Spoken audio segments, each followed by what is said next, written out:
Line up, you fucking nerds. Who wants a shot at the champ? They bring the heat. Francis Ngannou is the hardest puncher in the history of fighting. They bring the knowledge. If you think this fight is going 5 rounds, you are out of your mind. They bring you the picks. The dog is getting it done in this one. We deliver every single week. We're bringing the heat, ladies and gentlemen. The Moneyline. Don't miss it on the MMA Experts channel each week. The Moneyline. We are live talking some UFC Vegas 114. I am AJ, joined as always by my guy, Mike Finch. What's going on, my dog? What up, baby? Ready to rock. I got some dogs for y'all this week. And I know AJ's all confident in his picks this week. He took a hit of the ganj. Old AJ's coming back. So we'll see. Now I'm nervous. Now I hope we agree. Listen, it was a couple puffs on a Friday. And I think that's going to lead to golden picks all week long, baby. So I'm feeling excited for everything UFC Vegas 114. But before we get into what's coming up this Saturday, Finch and I got to talk the main event from this past weekend. Max Holloway, Charles Oliveira 2. It was one-way traffic for the entire fight. And it started troublesome early for Holloway, as Oliveira kind of pressured forward with a big striking barrage and essentially just walking through Max Holloway, and then body lock, slam on top, and Holloway's not getting up to his feet. Mike, what I'll tell you is this: because of Max Holloway's long run as, high-level champion at 145 and his amazing performances at 55, to see him just get bodied in this way against Charles Oliveira and never really find a way back up to the feet, I think that's what mesmerized me most about the performance. Now, of course, I have two takes. I have the take on the fight as is and the take on the BMF belt around the matchup. So, I'll talk a little bit about both. We won't go too long because I know I've said it already to the people watching. Finch, man, what'd you think of the fight?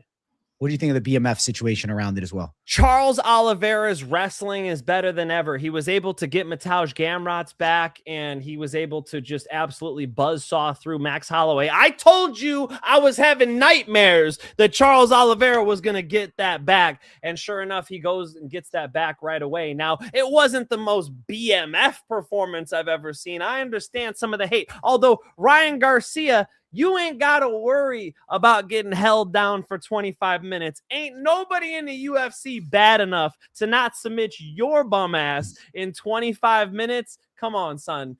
We'll get you out of there way quicker than that. Once you hit the mat with Charles Oliveira, Charlie O's taking that neck home with him, son. You ain't making it out of the first round. So quit talking shit.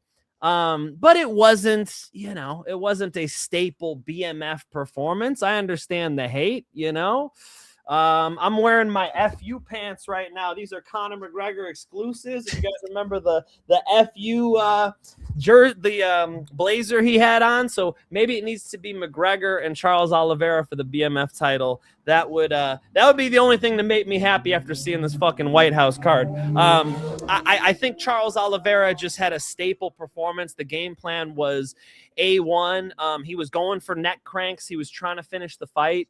Max Holloway's just got good defense. Although I must say, Max Holloway got his jiu-jitsu black belt after getting dominated like that, after showing no signs of addressing so many positions. The one that burns me the most, anybody who watches my channel already knows, I apologize, the body triangle.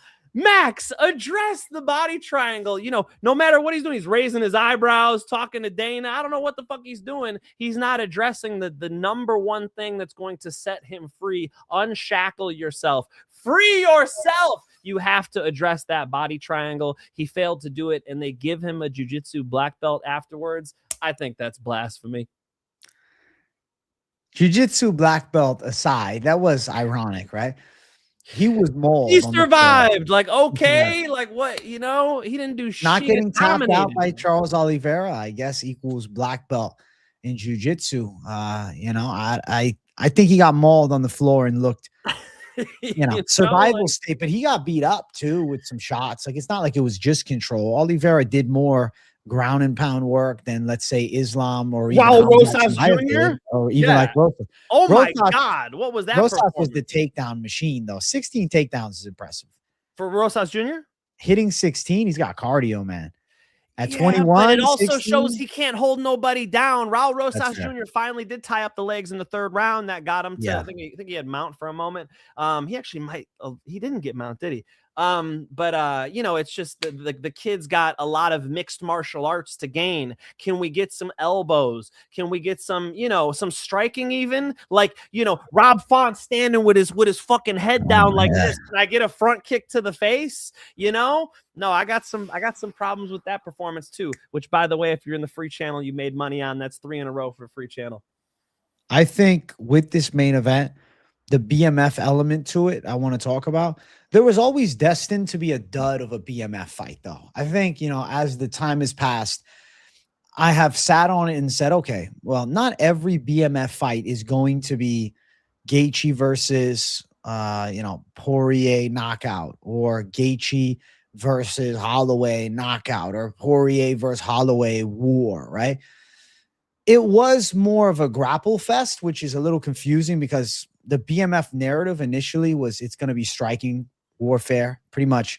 You know, it's mostly kickboxing for the truth of it all, but you're allowed to grapple. It's an MMA fight. I'll tell you what the BMF belt is. It's a fun thing for the UFC to add in, to have an extra champion, because they can put a non-championship fight as a UFC numbered event, main event. And that can run the card, and they can sell it as a title fight. Right. And casuals aren't going to know BMF not being, oh, they're a champion. Like, the brain doesn't correlate that, oh, well, they're top 5 guys in the weight class, but it doesn't necessarily mean that they're the champion of the world. But they call it the BMF champion of the world. I think it's a trophy for fan favorite fighters to get a crack at. That's ultimately what it is. I don't think Nate Diaz was top 5 when he was fighting for that BMF title. But maybe yeah, it's another belt. You're on point. Yeah, it's another belt. It's another belt. It's supposed to be fun. Your BMF, you're supposed to be a bad motherfucker. Where's my wallet? Okay, who's seen Pulp Fiction? All right, every time I pull out my wallet, it says bad motherfucker on it. Okay, bad motherfucker. Because I'm a bad motherfucker. Okay. As far as, you know, BMF fights go, yeah, I understand why people would be upset at the way that fight went. Charles Oliveira was trying to finish it. Had Max tapped to that first jaw smash or that neck crank in the first round, I don't think people would have a problem with it. Then it would have been BMF if it was a finish. I think it was because he grinded him out. And, you know, I guess you have to then credit Max's defense for keeping it in it. Black belt awarding defense. Gavin Dagoon, thank you for $4.99. Charlie O by decision plus 1,000. Easy money, boys. You're a bad motherfucker. Let's see the ticket, though. Let's see the ticket, though. But That's if amazing. You got it, very nice. That's a nice one. Respect on it. So I want to just quickly touch on this. McGregor's talking some shit. The UFC seems interested. Charles Oliveira, Conor McGregor for the BMF belt at 170. That could be a main event for a Conor McGregor return. Yeah. I know there's Arman Sarukian rematch, which is a very cool fight. And that would make a lot of sense. And, you know, that's not by any means a bad matchup. But I feel like they can capitalize on the moment by putting Charlie O in, you know, the mega McGregor fight, which it's going to be a big deal when Conor signs the dotted line and is scheduled for a comeback. And you put him in a BMF title fight versus Charles Oliveira, it's main event shit. You can't have McGregor in a main event without it. And I have a hard time believing McGregor returns as a co-main event or a featured fight of the night. Yeah, the only way was if it was going to be on this White House card. He was saying, yeah, you could put me underneath John Jones.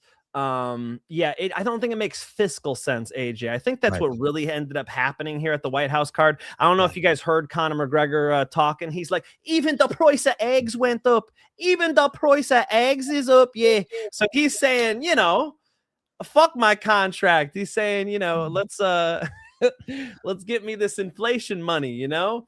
And it didn't make sense for Dana for the White House card to spend that extra money. Unfortunately for us, because that would have been a lot more fun. You know, we wanted something like extra like that. And I know I'm getting ahead of myself. Yeah, let's go. Let's go. AJ, your reaction. UFC Freedom 250. The name is not my favorite. I wish they would have just went with, like, you know, UFC White House, or even They could have just had Happy birthday, Donald Trump. UFC Donald Trump D-Day party. UFC 329 Freedom could have been cool. 250th anniversary of America. I don't know. Freedom 250. Strange, I guess. You Maybe heard Daniel Cormier on the broadcast. He's like, is that what they're calling it? And Joe Rogan's laughing his ass off. Like, all right, Freedom 250. Whatever. The names are relevant. As far as the card goes, so at the top we have Ilya Topuria versus Justin Gaethje, which is a very good fight. You know, it's just Dana White had promised a 1-of-1 main event. It's not a 1-on-1 main event. They didn't get the deal done with Islam. That was offered. And I know if you've watched Dana White, he's backtracked on things and said, no, there wasn't negotiations, because I think he doesn't want to admit. Tell us, Dana. He doesn't want to admit it. I made a video earlier today that's doing really well about Dana White lying about the White House negotiations with John Jones. No, we weren't negotiating, but an offer was made. I don't know if you saw that. He'll say, I wasn't in talks. It would never happen, but we just sent him an offer. I'm like, we were talking to everybody. Really? You didn't call me. I was ready to go. What do you mean you didn't call me? You guys talked to John Jones, though? They offered him a check. He didn't like it. He said no. And the fight didn't come together. They didn't want to offer him more.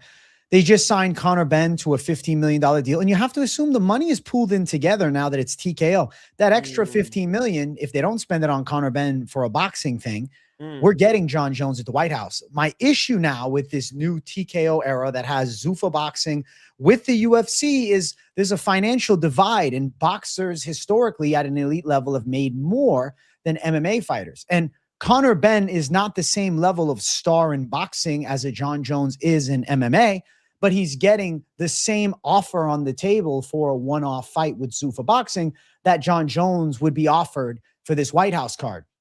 I think it's frustrating, to be honest with you, that they couldn't just throw him a little extra and make it happen. Like, just fucking, Dana has kissed Jones's ass and done what he's wanted for the past 10 fucking years. And now, because the Aspinall fight fell through, the biggest card they can put together, he doesn't want to shell out a little more to spite John Jones and to spite us. I think it's more dynamic than that. So what Dana White said is true, that John Jones was supposed to play a flag football game, or did play a flag football game. And he's heard through meta glasses where he's like, oh, I got arthritis in my hips. John, that didn't help your case, dumbass. You know what I mean? Like, what the fuck? How many times is this guy going to shoot himself in the foot? Because you can hear Dana White saying, yeah, he shouldn't be fighting no more. He should be retired. Dana's like, fuck, I got to promote this guy. He's got arthritis in his hip, and he's talking about this before the super fight that he wants extra money for. You see it, like, John gets in his own way. So John Jones has shot himself in the foot so many different times. I mean, pulling out of cards, you know, I could think back to, bro, I can name so many times when Chael Sonnen, he was supposed to fight Chael Sonnen on short notice. He says no to it. Dana White calls Greg Jackson a sport killer. You know, I've just seen this saga play out, and I could feel Dana's frustration. And AJ, it's from a logical place. John Jones likes to fuck good things up like this. John Jones is not reliable. John Jones could easily, like, I don't mean to dunk on him too hard, but like, bro, how many he's punched women, he's run from crime scenes, he's, you know, cried while the police are arresting him, headbutting police cars. Like, the dude is a certified goon, and he's not trustworthy in a spot like this. I think Dana's genuinely, you know, telling us the truth when he talks about that part. Here's the place me and you agree, AJ, which is Dana said, no way, no how. I texted his lawyer already. No fucking way, you know? Okay, but we were talking to him. Those don't add up. Those don't add up. What do you mean? You are the UFC. What? So you're telling him no way, no how, but you're like, yo, Hunter, see if he'll do it for this number. That doesn't align. That doesn't align. You can't say both things, right? So yeah. I think the obvious, you know, okay, maybe it's not obvious. What I'm putting together here is that Dana was willing to bite the fucking bullet and stomach having John Jones on the White House card because he wanted a big reaction from the fans. He wants you guys to go, holy shit, my mind's blown. I got to be in Washington, D.C. for this. This is amazing. When John made the negotiations tough, you know, and John's got that Melikawa, what's his name? John's Healthy. manager is just as dumb as John. I mean, why the fuck did he have John Jones crying like a baby when John Jones tested positive for picograms? He's got him sitting there talking to media. The media literally dismissed him. He couldn't speak. He was crying. It was like, get this guy away from the cameras. Who is managing this guy? So with these two geniuses, I'm sure they fucked it up. But, you know, from a fan's perspective, which is at the end of the day, really what matters, we're underwhelmed. Jones went to X and he addressed the Dana White situation, and he's asking for his UFC release now. He wants to be out of the contract. Did you see that? Well, Dana retired him. Dana's like, yeah, he's got arthritis in his hips. He's done. John's like, really? Because I'm down to go fight outside of the UFC. I've been trying to fight Francis Ngannou in PFL. Francis left PFL, by the way. MVP now. Yeah. MVP, yeah. He's going to be underneath the Ronda Rousey versus Gina Carano fight. LOL. That's another. Yeah, it's too bad. It really is too bad. It would have been really nice if John Jones, when he's trying to negotiate the biggest fight of his career, a career-defining fight, it'd be nice if he wasn't talking about arthritis in his hips to people and creating a narrative. That guy snuck the meta glasses on, and that was, you know, private recording. You know, at the end of the day, he was recorded in public by it. Of course, he should probably never have even said it, right? No. It's just, you know, the thing is, though, we know Kamaru Usman got no knees anymore, and he's still fighting a main event for the UFC. Absolutely. John could get a little injection in the hip, and you know, he's getting stem cells. He was the favorite. That's the thing. Like, Dana's right, but the response to Dana is, if any of these media members had a brain cell, the response to Dana would be, "Hey, he's still the favorite. Look." Here's the betting websites. There's my baby, by the way. Anytime I'm on some bullshit, she's always judging me, you know. She's like, that's great. Holy shit. You know, it's like, hey, Dana, here's the betting websites. It says right here, John Jones is a 2-1 favorite against Alex Bahia. Clearly the hip isn't, you know what I mean? Right. It's not looked at as a mismatch. I guess I just think, you know, I'm disappointed we didn't get the super fight on the card. Alex Pereira and Cyril Gane is a sick fight. I love it. Don't get me wrong. I'm not trying to be an ungrateful fan, but ultimately, I think they could have made that Jones fight happen if they pressed a little harder. If they didn't sign Conor Ben, you know, at the end of the day, it's all linked into one. I don't think the UFC's primary focus is as locked in as we've seen, you know, a few years ago, because why is it on fucking Wednesday we're talking to guys to main event the White House card when the announcement is coming Saturday? Why was that negotiation not done in February? Why the hell is it on the week of? Why is it the night before they're making a fight for the White House? Scrambling. AJ, I thought the same thing. It's like, guys, just postpone the announcement. Postpone it. I'd rather that, and then we get do it right. You know? I think it's because right now the UFC may be a bit in a strange, disorganized place, but also Dana's role being with Zuffa Boxing, he's no longer hyper fixated on MMA. His energy is in all different directions. There's Power Slap, there's Zuffa Boxing, and now there's UFC, but he's not the UFC headman only. He's also the boxing headman. I think we're in a weird transitional period. You know, I don't love it. I think it also comes from the simple truth. There's no competition outside of the UFC, so they can put out whatever they want. They could have put out one title fight on Freedom 250, and we would have just had to deal with that. Because the UFC cards are already going to sell because it's the UFC. It's so mainstream now. That's the. But I don't like that. Coming from. I need a promotion to rival them. I need a strike force. The only way that we're really going to, I think, get back to the UFC's golden era would be if there is a little competition. PFL is fucking terrible, and they have no chance of competing with the UFC. They're irrelevant. They are not a Bellator or a World Series of Fighting even, you know, and definitely not a Strike Force. They're more on par with an obscure Asian promotion, you know? I really feel like MVP, Jake Paul's thing, is at the very least something. I know it's 2 gimmick fights, but you still could try and throw something at the UFC to give them a little challenge. We'll see what happens. I definitely think if there's ever a time that we need a little competition for the UFC, it's good. Healthy competition is good. You know, the UFC can just do whatever they want. And they're the NFL of this shit now. And in doing that and becoming that, I think there's a little bit loss of what the UFC was built upon, which is the fan interest first with, certain matchups. And to push back a little bit on the point about Jones, he's only pulled out of one fight since 2016. Like, I know he's had interactions with the law, but it was only the Stipe fight. Like, he doesn't normally pull out of set fights. Like, of course, there was a couple instances earlier in his career with the drug testing and stuff, but lately, like, the Tom Aspinall dance was pretty bad. The Tom Aspinall dance was a bit annoying.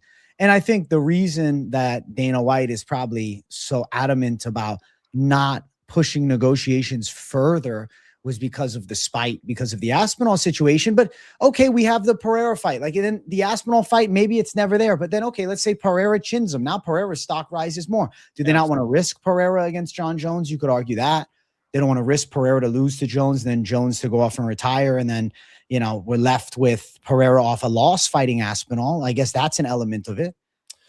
I think if Pereira gets serial goned by John Jones, that his stock doesn't fall all that much. Like, one KO and he's back. I don't really think. I really think this is a time for mourning. I do. I think we missed out on some great fights. I don't understand. And maybe it's just because we're out of the loop, but I don't understand why it had to be announced on Saturday. I think the right thing was not to keep the matchmakers up all night. I think the right thing to do was, okay, hey, we had a fight fall through. We're postponing the announcement until we got the right card for you guys. So it did come out, and Dana confirmed that the last minute matchmaking included Ilia Topuria versus Justin Gaethje. And I mean, I've said it before. I'll say it right here. This is was it 4.5 to 1, 4.5 to 1 favorite, Ilia Topuria. You got the American as a 4 to 1 dog at the White House. Like, you're going to bring him in for an execution here against this guy who's absolutely in the peak of his prime. It seems like a terrible matchup for Justin Gaethje. Unbelievable if Justin Gaethje could pull it off. If Justin Gaethje could get in there and catch Ilia Topuria, I mean, come on, man, that'll be American history. Okay. There's like a little bit of beef going on between the US and Spain, which I could break down for you guys if you guys don't understand. Spain is part of NATO, the North Atlantic Treaty Organization. And in NATO, 5% is the new mark for spending. That was pushed a lot by our president. And pretty much everybody stepped their game up in NATO except for Spain. Spain's been like, fuck you, we're not spending money on our military. So essentially, Spain is like, hey, Europe, United States, all of you protect us if somebody invades us, but we're not going to spend as much on our military to be like an equal partner or like play our role, which has definitely pissed Trump off, right? So funny that a Spanish fighter is now is a 4 to 1 favorite to knock out the American champion on his birthday at his house. Okay. Just an interesting wrinkle there for you guys. Other fights. Cyril Gane versus Alex Poatan Pereira. Sick fight, right? Why the interim belt? If Tommy doesn't have eyeballs, he can't fight. Let's put the real heavyweight title up. Right, AJ? He's supposed to be coming back. He said his vision's getting better. I heard him just the other day, just a week ago, go, it could be a month, it could be a year. Oh, I'm hearing other things. Year. I guess the interim belt for now, and then maybe it's a promotion to undisputed champ. If not, come on, man, that would sweeten it a little bit. That's something easy the UFC could have done. And and by the way, like, massive respect that they, are clearly being kind to Tom Aspinall, because Tom clearly thinks that him and Dana have some type of beef going on, which I think is a lot of smoke and not a lot of fire. But they could have definitely put up the actual heavyweight title between Cyril Gane, who was off to a great start against Tom Aspinall, versus Poatan. Sick. Okay. And by the way, it's a great fight, because is Cyril Gane going to take Poatan down? If anything, Poatan's taking Cyril Gane's, goofy ass grappling down. No, they're going to strike. So it's kind of a really fun fight. Neither of them are American, but I'm with it. Like, I'm with a good fight. That's awesome. How is Kyle Dawkins on the White House card? Bo Nickel, Dana White privilege. Bo Nickel makes sense, though. You like Bo Nickel on the card? I do like Bo in the card, but you makes got to give him sense. somebody. It's got to be Dawkins. They golf together. You know what I Yeah. mean? It makes sense. Let Bo Nickel be on the card, but it should have been Bo Nickel versus Colby Covington at 185. You know what I mean? I think Colby said no. Yeah, I think they tried. And then Diego Lopez, Steve Garcia is a sick fight. That's one of the more badass fights in the card. Mauricio Rufy and Chandler. It's a showcase spot for Rufy. Sean O'Malley versus Eamon Zahabi. It's okay. Canada versus USA. I would have rather had Sandhagen get his crack. That would have been pretty nice, but is what it is, man. I'm happy we still have the White House card with some interesting matchups, but of course, it's an 8 out of 10. It's a good card. It's a good card. It's a good card. It's just, we thought it was going to be something different. We thought it was going to be the best card of all time. It doesn't even, there was a similar issue with UFC 300, man. They've been having trouble putting on these super cards. Like, you got to call a spade a spade. The UFC hasn't put on like a super card since UFC 200. Oh. Ale New York, thank you for 199. UFC owes Tom about that John fight drag down. I don't think stripping Tom would have made sense unless it's like a John Jones thing. Maybe they would have, but I'm fine with the interim belt. I'm just happy we got the fight. And honestly, if Poatan wins, him versus fucking Tom Aspinall, holy shit. Holy shit. Yeah. Insane. And I've seen both of them as the favorite. I saw one line where Cyril Gane was the favorite. I saw one line where Poatan was the favorite. So it just goes to show you it's a sick matchup. Yeah, very fun fight between those two. I'm definitely that's my favorite fight of the lot, Definitely. Yeah, of course. But in Mike Finch's MMA world, it was John Jones versus Poatan. If Tom Aspinall's eyeballs don't work. Right? Yeah. John Jones versus Poatan, heavyweight title. Gotta. Sorry, Tom, if you can't fight, you're gonna have to come get it back later. McGregor versus Gaethje for the interim belt. Gaethje's got the interim belt to defend, right? And then you just throw some goofy shit on there. I said I like Colby versus Bo Nickel. You're saying Colby might have turned it down. Is that real life? I mean, that's what Bo's claiming. I don't know. I can't confirm it. All right, Bo. Talk your shit, Bo. I don't know. Steve Garcia versus Diego Lopez is cool. It's just a little random for the White House card, I must say. Honestly, though, sick fight. It's a sick fight. So, Freedom 250, that's the lineup. And of course, we'll have more on it as we get closer to it. I do want to get into this week's card. I think we have an underrated Apex banger. UFC Vegas 114. Make sure you guys hit the like button before we start the show off and subscribe. Ladies going after it first. The rematch we never knew we needed. Pierre Rodriguez versus Sam Hughes 2. Their first fight was a coin flip. Could have went either way. I think the wrestling of Pierre Rodriguez is her X factor. Say Sam Hughes more effective with striking and a little bit faster. And she's also on a roll right now with 3 straight wins. I feel like Sam Hughes is going to get a close split decision, man. Testy fight. I got to lean Hughes. Hughes is a girl that you kind of just got to back with a little belief, because one thing I like about her is she has a ton of will to win. She doesn't stop coming. And, when she did lose to Pierre Rodriguez the first time, she was a more limited version of herself. That was back in 2022.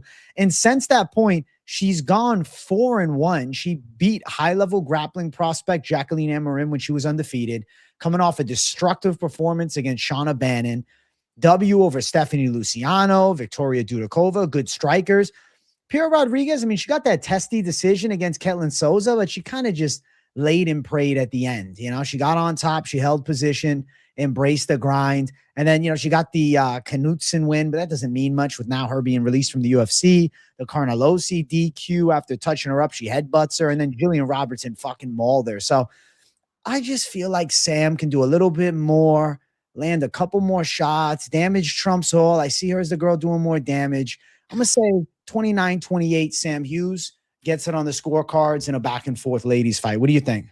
First dog of the night. I agree with AJ. I'm going with Sam Hughes. Sam Hughes has higher activity. She brings more chaos. We're in Las Vegas. Las Vegas wants damage, not just holding people down. I think if Rodriguez takes her down, it'll just be like trying to wet blanket her a little bit, as to where if Sam Hughes gets something going, I think she's going to be a little bit more ground and pound, a little bit more tenacity, a little bit more blood thirsty, and I think she's going to get this thing 2 rounds to 1. The takedowns matter a lot. You know, Piera Rodriguez takes every girl down she fights, but 2-2 since their last fight. Sam Hughes 4-1 since their last fight. They fought a similar level of competition. You know, Sam Hughes, I just think will outstrike her and force her to shoot, as to where, you know, with Piera, you know, it's like if she's failing on a couple takedowns, this could go downhill really quick. If she goes on her back, it could go downhill really quick. Piera's got good takedowns. You get on top of Sam Hughes, you slow her down. There is a pathway, but I'm going to go with the dog as well. Dog pick for both of us to kick the card off. Let's go. I think it's the right side. Plus 125 underdog Sam Hughes. Over 2.5 sits at minus 450. I think it probably goes distance. Hughes on the scorecards, they're giving you plus 150 for it. So they're essentially saying we could see it too, and they're not going to give you much love on that decision prop. But I got the underdog. Finch got the underdog. I think she lands more shots, a little bit faster on the feet. Volume is key. Damage is key. Piera can be a bit of a smothering style, and it's not like she's an elite wrestler or anything like that. She got destroyed by Jillian Robertson. So I think Sam can fight some of the takedowns off and win some of the striking exchanges and secure 2 out of the 3 rounds. And I like the momentum on her side. You know, Piera Rodriguez, she fought once in 2025. She fought twice in 2024. Sam Hughes in 2025 fought twice. 2024 fought twice. Like, we've been seeing her a little bit more often, and she's put together a nice 3 in a row that capped off with the Shauna Bannon finish.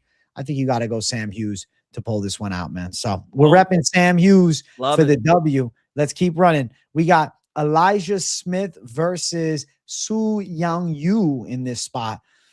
I think Elijah Smith wins it with his boxing. He's a lot faster in the striking department. I think he's going to be able to keep Su Yang Yu in more of a striking range and land on him. I'm not impressed by Yu's stand-up. I'd say it's relatively average at best. You know, kind of pressure with the wrestling threat and some top control, but I also don't think he's the great at positional control. I feel like, you know, there's a pathway even to have Smith take him down. You know, Elijah Smith started his UFC career off with a win over a longtime veteran in Vince Morales, and he got tested a bit, but we also saw Vince Morales really put Raul Rosas Jr. to the test in the fight after that. So how I look at it is we have Rosas now ranked in the top 15, having a similar level type of matchup against a guy like Vince Morales. And I think Elijah Smith's the better striker than even like a Raul. And now in a matchup against Su Yung Yu, I think he can win the fight anywhere the fight takes place. I'm not blown away by Su Yung Yu, never have been. His UFC run has been okay. I'm going to say Smith is able to tee off on him a bit, get the hands going. He might get a decision, but there's a possibility he could put some power on him and drop him. Dude, my first time ever watching Rush Hour. I just watched Rush Hour last night. Isn't that little girl Su Yung? Isn't that her name? I think she is. Su Yung, yeah. That's funny as fuck. Yeah. I didn't realize it until you just said that. Dude, maybe that's a sign from the universe for you to pick Su Yung Yu. Look, yo, honestly, he's got a shot. Look, he's got nice takedowns. You know, he likes to stick the jab out there, bomb the overhand right a little bit, and takedown. Smith has these combinations and stalks you, bro. I gotta go with him here, though. You know, I believe in his hands. AJ put his finger on it. It's very important. Speed. He lets his hands go, and it's not just one punch. Like, he'll just rip a combo on you. And I like how there's also some shades of like experienced patience in there too. He'll stalk you, but he doesn't get over himself. You know, I'm still fucking pissed off for the first prelim of the night. Bellew and Fernandez. Bellato. You know, Fernandez fucking teeing off on him. Bing, hitting him with everything he threw. Commentaries glazing him. They're loving him. Oh, he's killing it. He's out there coming in with done set up right hands and shit. He comes in there, Bellato, bing, just fucking clips him, you know, and gets him out of there. And that shows inexperience. You know, you don't want to always go. Sometimes you want them to believe you're about to go, and you actually don't. And Smith does that pretty well. You'll notice Smith will kind of dip his toe in the water, but he'll stay there. He'll let you miss, right? And I think that's key here as well. A little bit patient, because for sure, Yu is not going to want to strike. Yu is going to want to wrestle. And so he knows that's coming. A little bit of patience, lets his hands go. I think he gets the dub. Odds for the fight, Smith's minus 205. Not a terrible line for a guy that has a nice height advantage, 3 inches, and also brings a 6-inch reach advantage, better striking, and a capable ground game. You plus 175 on the other end of it. Elijah Smith to win by decision is plus 125. The knockout for him is sitting up at plus 385. I could see Smith dropping Su Young Yu. I could see him lighting him up with good shots on the feet and potentially getting a tired Su Young Yu out of there as he's failing some takedowns. I don't think that's a crazy take. Obviously not a lock take or anything like that, but I see Smith doing more damage, should bust Su Young Yu up. I think speed advantage, length. Things to like. Smith for the W. Finch and I both on it. Let's keep running. Next fight. Ladies going after it. We got Bia Mesquita versus Montserrat Rendon, but I guess she's changing it to Monsi Rendon. She's, going a little shorter with it. Fucking picture did you pick here, bro? Mesquita, I have not seen her look like that. My goodness. That's the picture they got from ESPN. You blame ESPN. Mesquita. That's Mesquita. I'm sorry. Look like Miss Mudge from fucking Annie, dude. I think Annie's getting it done. Miss Mudge is W in it. I'm going Mesquita to win. She's got high level jiu-jitsu. Rendon's, she's a strong girl. She grapples too, but my God, there's really nothing impressive. Robotic striking. There's really no X factor on her. Kind of physically imposing, but Mesquita's got better techniques. Mesquita's at American Top Team training with high level women over there. And, obviously the coaching is very good. I'm going to favor the championship level jiu-jitsu versus good jiu-jitsu. And I think Mesquita should be positionally sound. She might not get a finish, though. I could see Rendon making it competitive, landing a couple of shots, maybe Mesquita failing even on a couple of takedowns, but still getting Rendon down when needs and, kind of controlling a bit.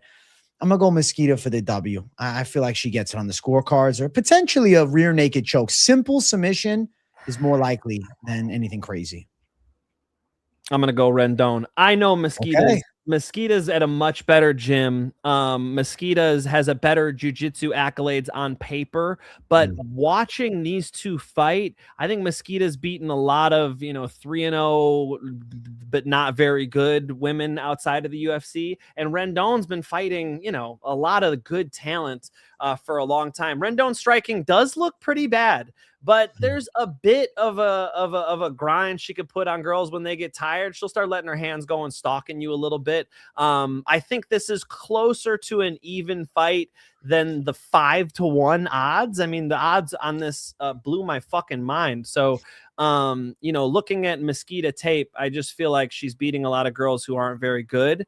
And, and that Rendon will be a tough test for her. So, all signs point to these odds being really stupid. I'll try to not chase the odds. I really thought this would be a close one and was still kind of making up my mind. And then I saw the odds and I was like, what? Huh? I think Mesquita's getting way too much credit. We haven't seen enough yet. I'll go with the girl who's fought better competition in Rendon. I think that odds wise, this shit is stupid. I would never bet on a minus 500 Beatriz Mesquita. And if you like the other side at plus 420, you like lucky plus 420 on Montserrat Rendon to, go out and pull the upset off, you could run it up. I guess I just haven't been blown away with her wins. Tamaris Vidal split decision. The Zelenjnikova fight was okay. Granted, she was tough on the feet there and landed some shots. And the Pereira fight against the young kid, she outworks her by a bit. She got a height advantage, 4 inches. One of those fights, man. The odds are stupid, right? It could definitely go the other way. It's like I would never recommend anybody parlay up Mesquita on their shit. I think, you're better off probably betting Rendon on the other side. So goofy. But it's just, it's one of those fucking fights. I don't think Rendon's very good. Mesquita, I don't think she's the next world champ, but she does have the nice grappling potential there. Sure. I get what you're saying, though. I get what you're saying. She gets the back nicely, but her striking, I don't. The way she's standing, I'm watching these old fights today, and I am not impressed by her performance. So when that happens to me, when I see a relative UFC newcomer, this is her second UFC fight, against a girl who's had 3 fights inside the UFC already. I like the 3 UFC fights. I do, and she came from Invicta too. So Invicta's got some decent talent. I'm not. I at least think the odds are fucking blasphemy at the very least. Not confident on either side. I think Rendon's just going to be a tougher test for her. It'll be interesting to see what she does with this test. Rendon's competed in professional grappling. Rendon's an interesting one for her. She hasn't fought an experienced woman like this. I agree completely. You're onto it there. I mean, way better than the last fight, Irina Alexieva from Mesquita. So it's a step up, and Rendon comes in shape too. She's a tough Mexican. You want to go underdog, you got it at plus 420. Mesquita and her, the lines shouldn't be minus 550. Lucky number 420. It might be the universe telling me to pick flip to Rendon after Lance. We'll see as they face off. I don't know. Yeah, shit. Don't do it. I think it's a coin flip fight. That's it. It's a coin flip fight. But Mesquita's jiu-jitsu should be a bit better. I'll say she does hit a couple of the key takedowns. It's hard to pick between a girl who's got a lot of hype but unproven at a high level and a girl that we know is just not that good in Montserrat Rendon. But, in shape. She comes fit. She comes shredded. She comes and fucking throws some punches. Ready to go. Yeah, she she's stops game. takedowns. Right. I think a lot of girls who fight Mesquita go, I'm going to punch her in the face, but if she gets a hold of me, I'm fucked. That's not what Rendon's saying. True. Respect. I respect the Finchman's dog pick here. I'm going Mesquita. He's going Rendon. Savage mode. I'm dog hunting, son. Hey, Luan Lacerda versus Hecher Sosa. I'm going with Hecher Sosa to go out and win this fight. I like his chances in the matchup because Lacerda is mostly kicks and grappling. He's going to need to get this fight to the ground. And no evidence that I was able to find tells me Hecher Sosa is suspect in the grappling department. And I was looking for it. I was trying to find him show some vulnerabilities. He has been taken down before, but seems to have a good get-up game. In his most recent fight, he absolutely dominated the grappling against a very tall Brazilian striker in Maxon Lee. I think Hecher Sosa is the better striker between the two. I think he's going to be a more physically imposing fighter. I'd even argue the wrestling could be there. He could take Lacerda down. Lacerda probably a little slicker with his jiu-jitsu, but I think it should be canceled out by Sosa's physicality and overall knowledge of positions. He fights the hands well in the clinch, and he offers a takedown threat, and he has some good control from top position, and he's active with volume and punches. And I think the big difference is one fighter here can box and simply one cannot. And thank you, Amare Loves UFC, for becoming a member. All love on that. We appreciate you. I'm going to go with the side of Sosa to handle. I think he is live to stop Lacerda maybe in the second or third. I could see it being more volume, takedown defense, pressure, and Lacerda break into the striking onslaught. I like Sosa style. What do you think, Finch? Bitches love Sosa. Oh, and I know it. Fucking with them old boys, you gonna get fucked over. Rarries and Rovers. These hoes love Chief Sosa. Hit them with that Cobra. Now that boy slumped over. Shout out to Zion Benton, Illinois. Look, man, I did a tape study on Sousa. Okay. I wrote Hecher Sousa is a bum, not athletic, striking, inconsequential. And I see people glazing him, and I don't quite see what other people are seeing, I guess. I'm seeing a guy who does not have good head movement, who doesn't seem to be an athlete. Like, I'm not seeing very athletic stuff from him. He's just kind of stalking people forward, kind of bangs bigger punches. He took out that tall ass dude on Dana White's Contender Series. I watched him go hunt that giraffe down the whole time, but that guy was kind of a bum. I don't know. I feel like Sosa leaves a lot to be desired. Luan Lacerda does not have good hands. I mean, it's fair. He got that armbar off of Simon Oliveira, but he was on his back when he did it. Before that, lost to Damone Blackshear and Cody Stamen. Those are okay L's. Like, no loss is okay with me, but at least he's fighting some UFC veterans there. As to where, Hecher Sosa's coming in. This is his UFC debut. All he did was beat that Maxon Lee guy, and Maxon Lee, just I don't know.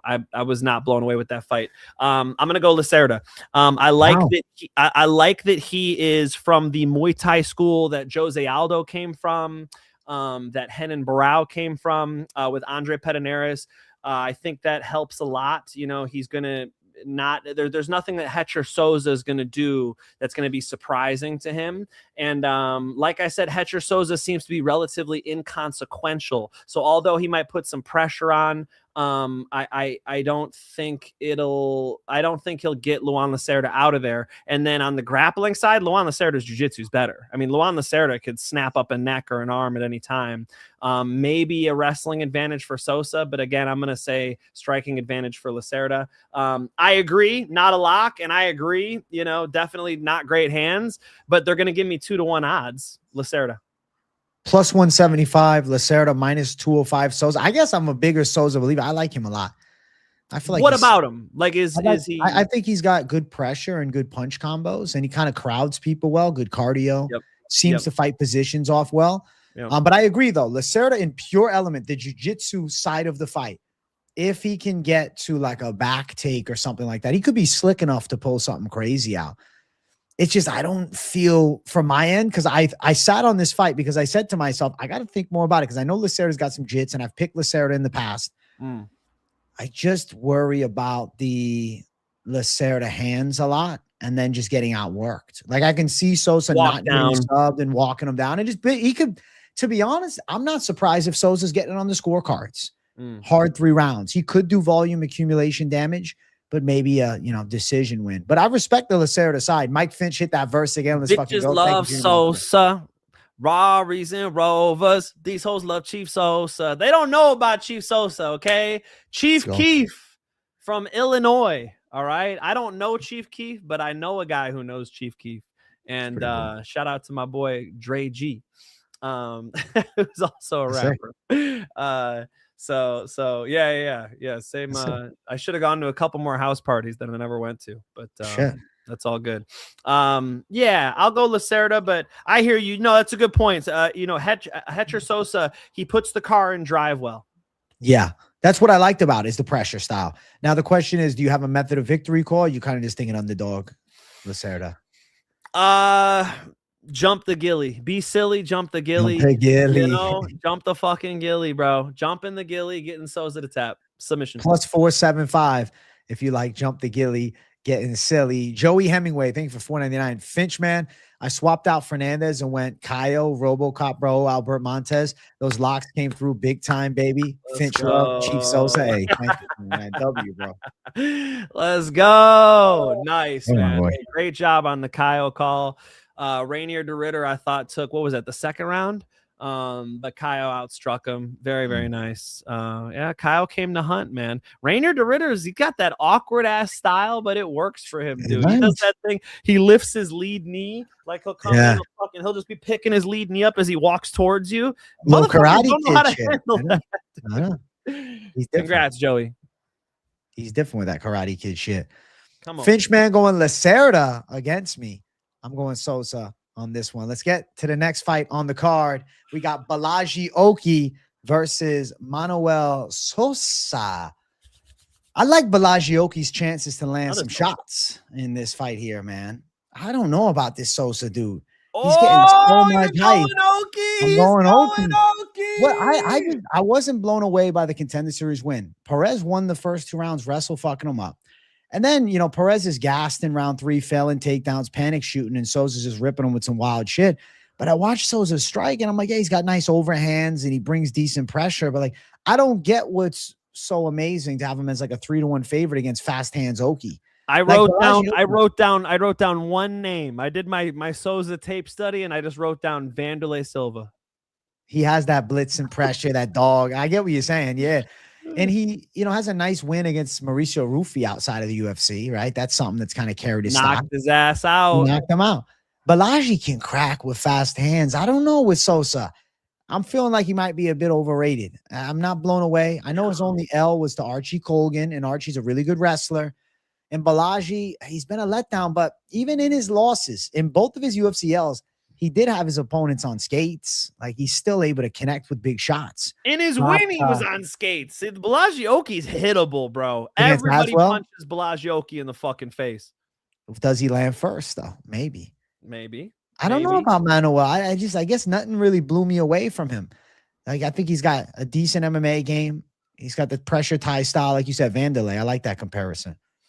Yeah, Bolaji Oki beat Michael Aswell Jr. And he was got hands.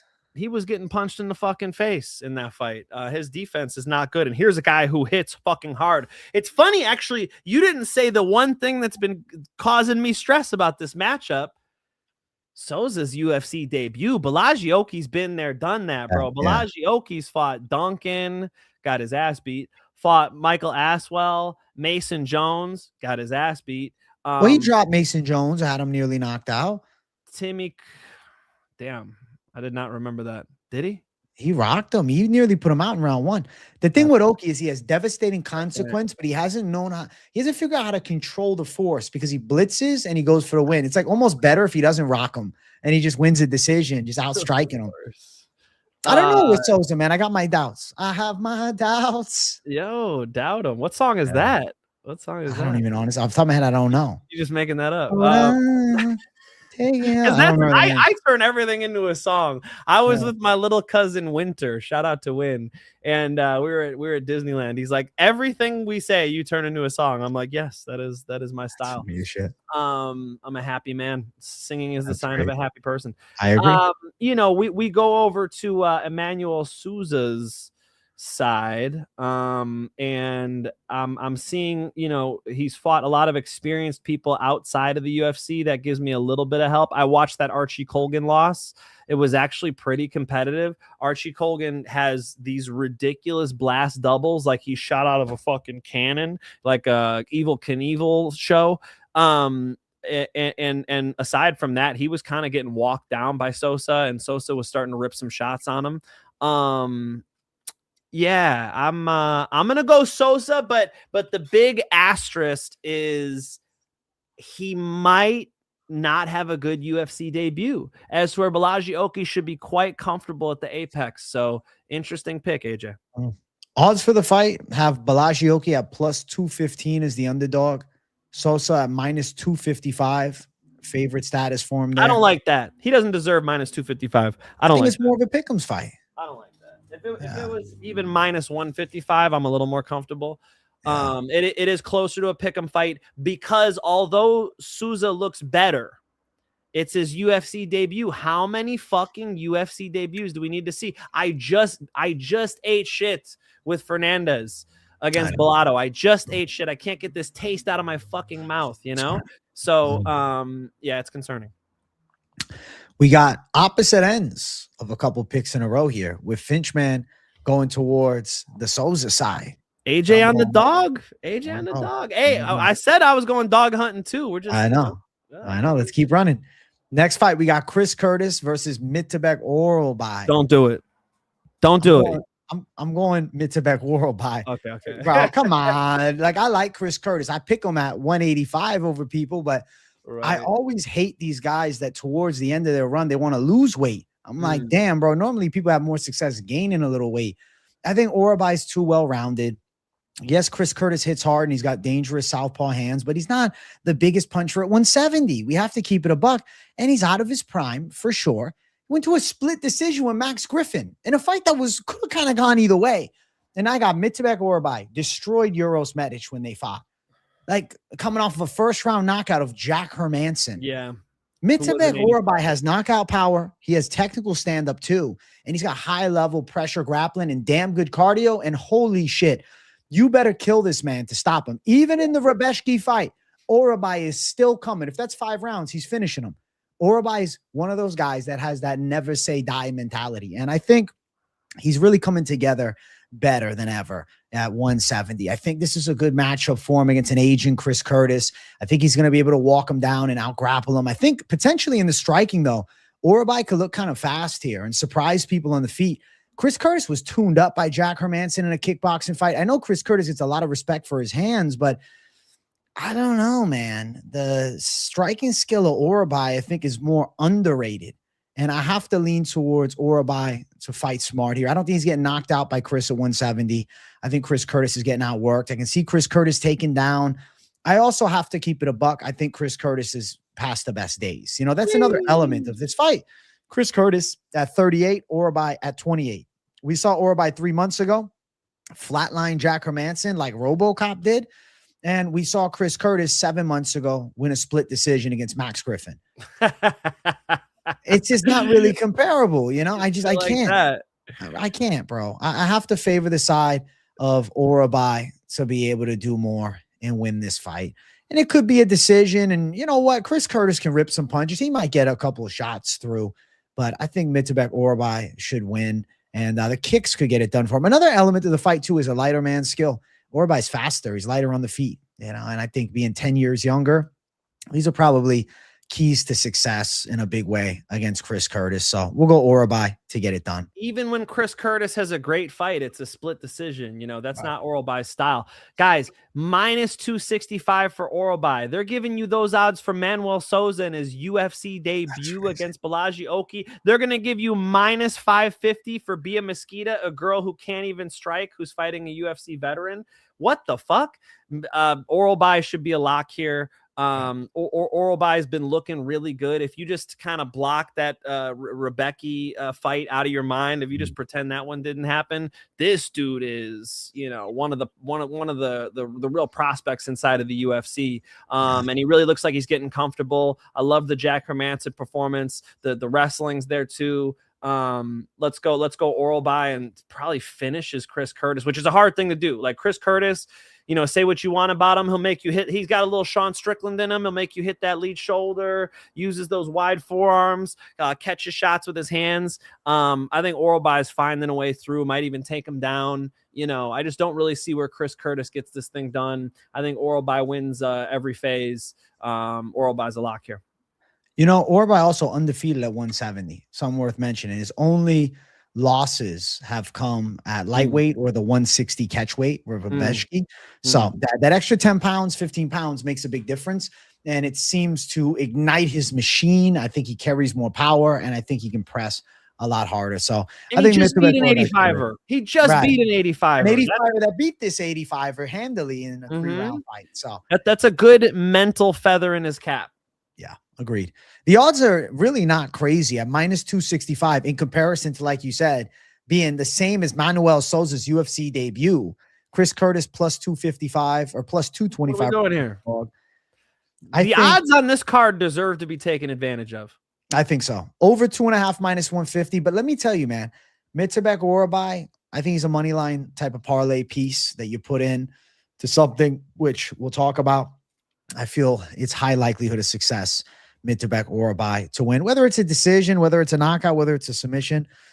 He should be good to go. I'd be rather surprised if Curtis pulls it off against him. Maybe Curtis lands a couple of good shots, lands a couple clean combinations, but even that, I think he's going to be at such a speed disadvantage. Like, I think Orolbai could kick him in the body hard and hurt him there, you know? So I think Orolbai is ready to rock and should handle business. Let's go. I like it too. Good. No. I don't know why I felt like you were gonna go Chris Curtis now. Nah. I like Orolbai style a lot. Good call. I'm fucking around.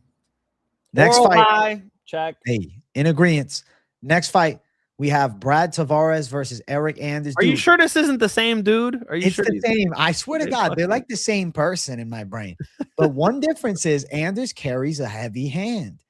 Tavares, 5 wins by knockout, 6 knockout losses, and there's got 10 knockout wins in his fighting career. So I just think Eryk Anders could land a bigger shot, and Tavares' chin could be gone. I compare their most recent losses. Tavares loses to Brishek, who lost to Potieri by a lopsided decision. Anders loses to Christian Leroy Duncan, that's fighting Roman Dolidze next week. I think to myself, okay, how does the match? It's probably weird as fuck. I don't know. I think Anders could catch him with some heavier shots. I don't trust in Tavares to be able to play the game for 15 minutes and get a decision. That's what I think he needs to do. I'll be surprised if he out wrestles Anders. I think Anders is getting in his face, making it a dirty fight, probably catching him with some weird shit. There's not enough consequence in Brad Tavares' shots. He just really doesn't have a lot of power. Never been known for the power. And now, you know, towards the last run, the last thing to go is power. I feel like Anders, he still carries some force. The last time we saw Brad Tavares get a knockout win was back in 2018. So it's been a while. Anders on the opposite end of it. He knocked out old man Chris Weidman. I guess that's something. Knocked out Kyle Dawkins. That has actually aged pretty well. Neither one of these guys are people you go and bet on with extreme confidence. But I'll favor Anders in a competitive fight, maybe land something big. I just don't trust Tavares. I think I don't trust either one of these guys, but I think Anders has the X factor of some power. Both of them are 38 years old. Brad Tavares has some really good historical takedown defense, but I don't think Eryk Anders needs to take him down, man. I think he's going to clip him too. I agree that Eryk Anders' power is different. Was able to get Chris Weidman, get a stoppage there. I think Anders via TKO makes a lot of sense here, man. Yeah, I just think he's the more dangerous of the two. You put your finger on it well, and just even watching a little bit of tape back, I think the threat of the wrestling is nice, and that sets up like an overhand right. Let's say Eryk Anders gets him out of there early. Anders is a plus 115 underdog.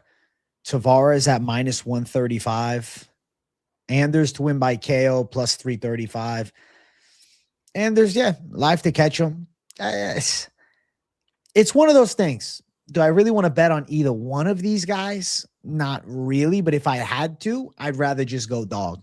And I'd rather go a dog that's got a bit of consequence on his shots. And Brad Tavares, you have to really look at some of the recent losses. Loses to Robert Brishek, who is an overrated prospect. Loses to Jun Young Park by split decision, same as Eryk Anders. Gregor Rodriguez knocked him out badly, but that's fine. Bruno Silva knocked him out in the first round back in 2023. It's one of those things where it's like neither is fucking reliable. You're flipping a coin. I'll say the coin lands on Anders. Finch thinking the same.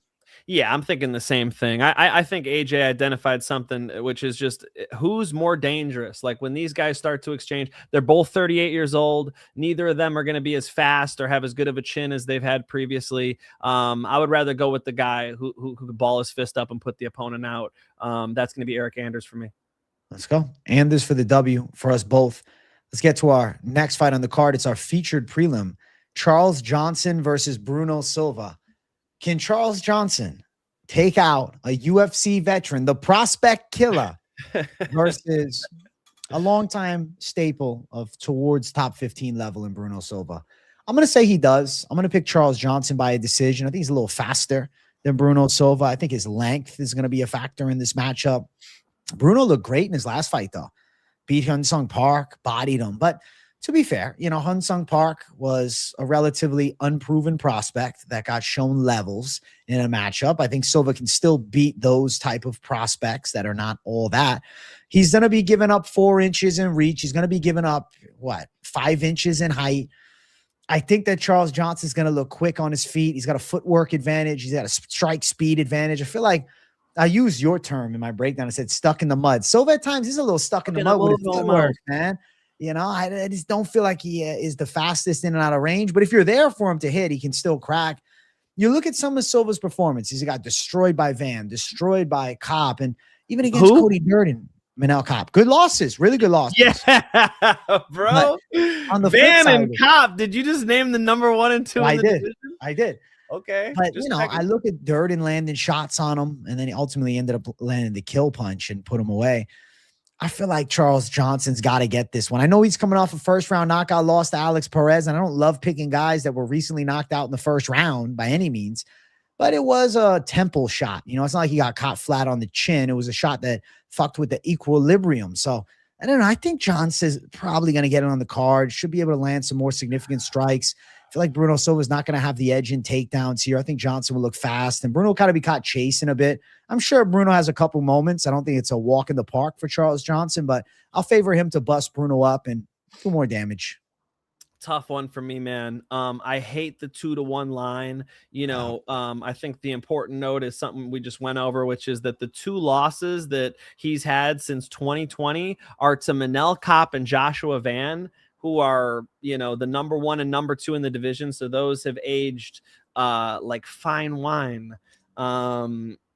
Hyun-Sung Park is a pretty nice win. I mean, Hyun-Sung Park looked good against Carlos Hernandez and, leading up to that Tatsuro Taira fight. And then, of course, Bruno Silva, after seeing that Tatsuro Taira fight, goes, oh, okay, here's a pathway. And he runs right through it. Charles Johnson, tremendous striker. Charles Johnson's knocked out Loner Kavanaugh. Look at what Loner Kavanaugh's done. I mean, some of his victories are just tremendous. I'll pick him here, but it's a slight lean. I think Bruno Silva is going to give him a run for his money. Definitely check the grappling. But so far, it's been pretty tough to out-grapple a Charles Johnson. He's fought he's even Alex Perez could grapple well, and it ended up being, it was like a wild left hook that caught him. So Charles Johnson, not the best guy to bet on. But you know, a very good striker and a gatekeeper in the best way, a gatekeeper in the you know, it's quite the gate that he keeps. I mean, and I feel like Bruno Silva maybe will just be short of that. Good fight, really good matchup. I feel like Charles Johnson is a great underdog bet, but when he's the favorite, you know, I hate it's it. like, oh shit, right? Yeah, it's like, oh shit. So I get it, man. Minus 205 or minus 200 lines, Silva at plus 170.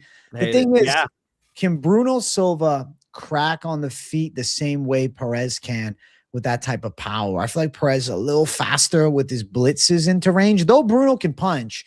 I just feel like Perez gets to the target quicker. So like I'm playing the fight out in my head. I'm like, I think Bruno's getting outstruck from range. I think he's trying to grapple and he's probably getting stuffed. I think Johnson cracks him with some clean punches and probably outworks him, but you know, could end up going 3, man. Looking at the over 2.5 minus 165. It's a possibility. Johnson by decisions plus 150.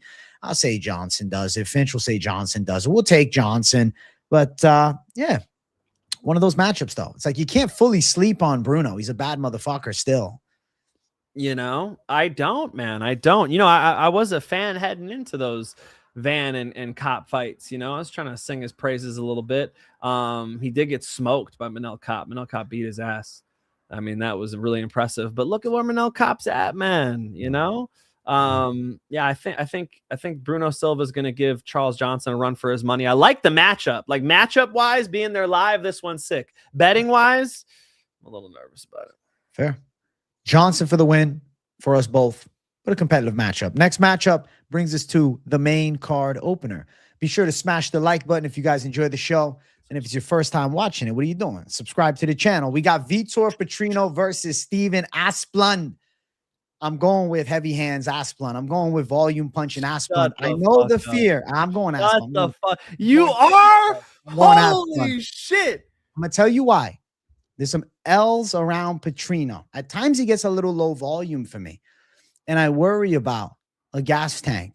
I worry about a Petrino that's landing takedowns, controlling a bit, but not finishing. And an Asplund, big heavyweight. This is the biggest heavyweight Petrino's fought yet. Yeah, this is the guy. Asplund, biggest 6'5". titties he's ever fought. The fuck? Biggest titties too. That's a fucking element to the fight. He could swing a tit at him, bro. I think Steven Asplund has really underrated cardio, and he's got crazy volume. Hey, listen, we saw Max Holloway lose. All right, you can kill the man, but not the idea. That's the fucking meme that goes around with Asplund. He's the heavyweight Holloway. Vitor Petrino can grapple. Vitor Petrino could take him down and smother him. I get it. But if they start striking, Petrino's a low IQ fighter, bro. Even against Peterson, round 2, he's not throwing much. He's kind of getting outstruck. And I rate Asplund's hands better than Peterson. And I think the wrestling room work for Asplund has got to be improving because he's training with Peterson, who's a good wrestler.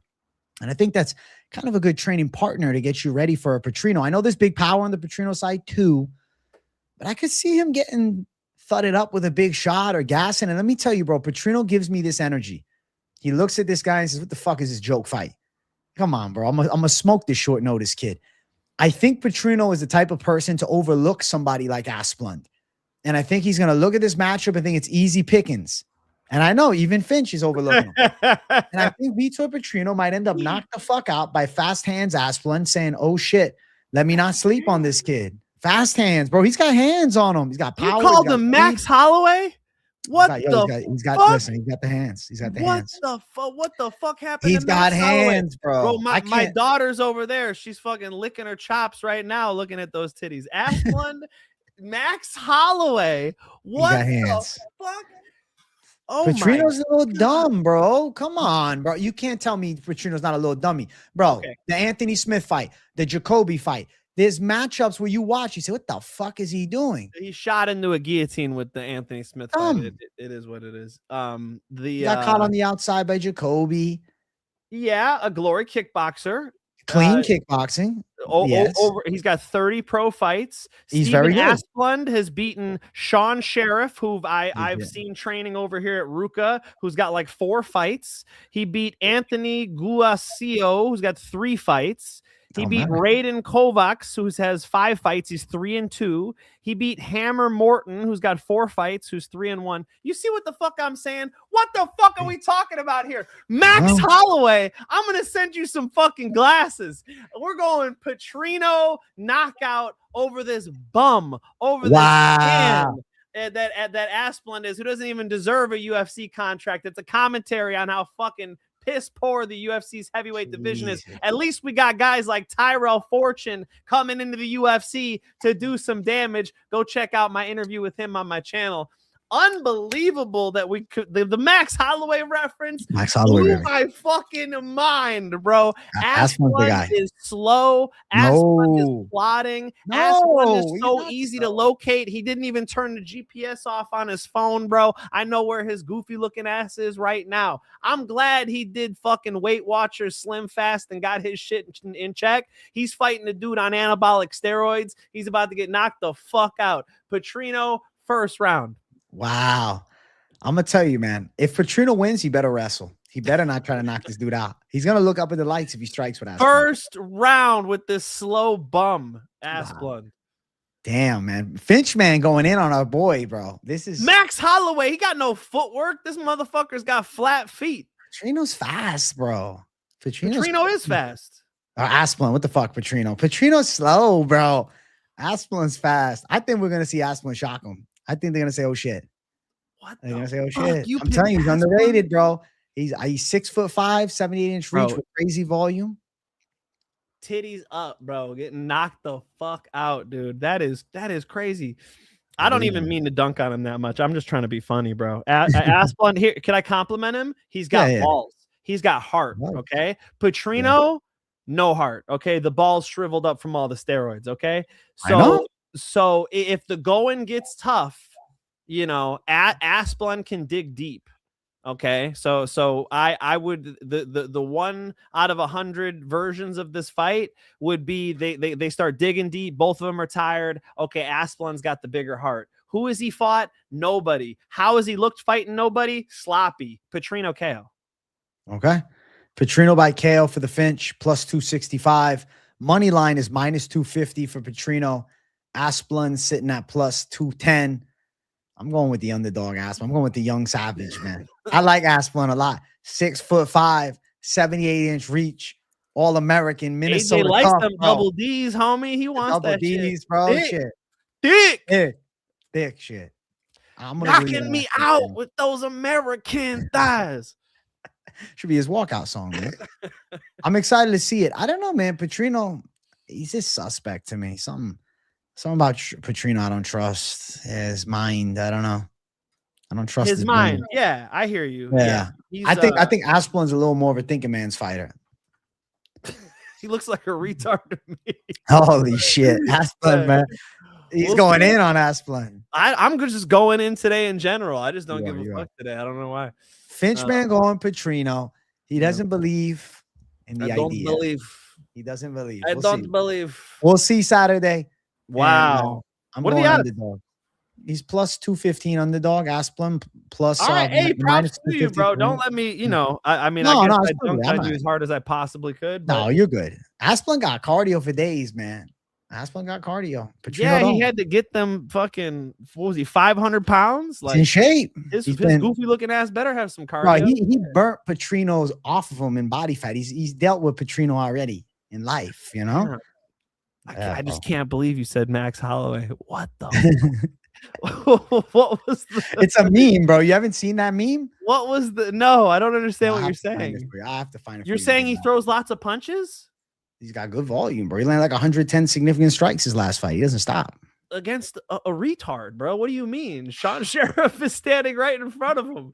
Sean Sheriff, you know what? I hate doing this because I'm just being funny. I hope people understand. Sean Sheriff is not a retard. I'm just joking. I'm just having a good time with my buddy AJ. But but I mean, if we're talking about like levels of athlete, you know, I mean, Sean Sheriff is I mean, you know, D level, I mean, like high school level athlete, like wouldn't make it, you know, here's a good reference. My boy Kevin, voice of MMA, said, he goes, the gap between who was he saying? Jesus Aguilar, and then like the best guys in the UFC, Islam Makhachev, maybe.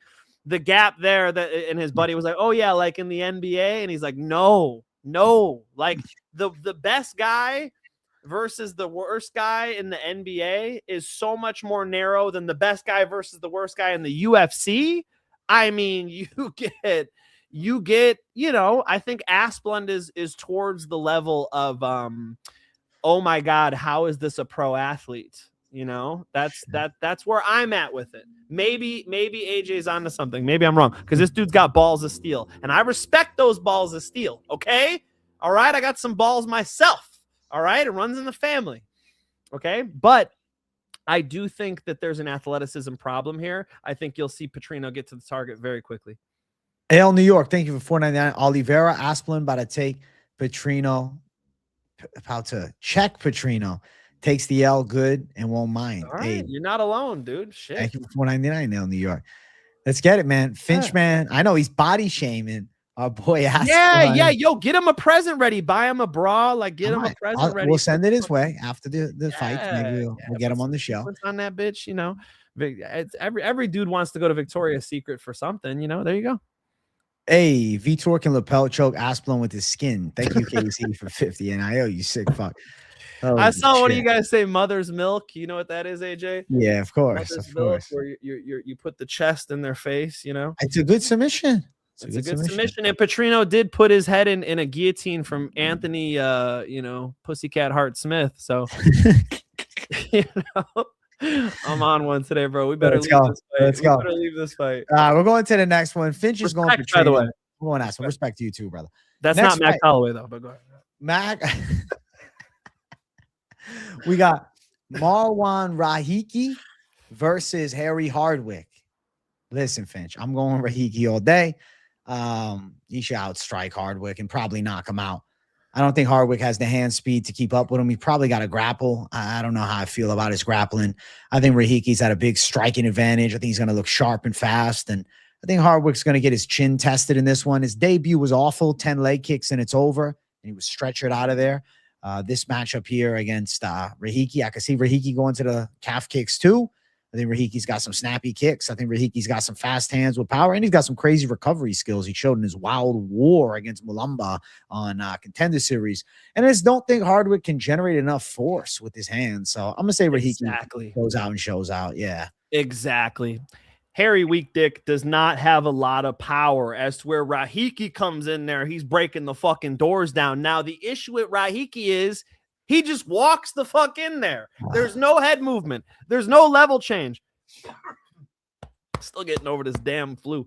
Shit, There's man. no level. Oh, bro, fucking feeling it on my chest. Yeah. I was holding some pads today. I'm like, oh, I feel it in my chest.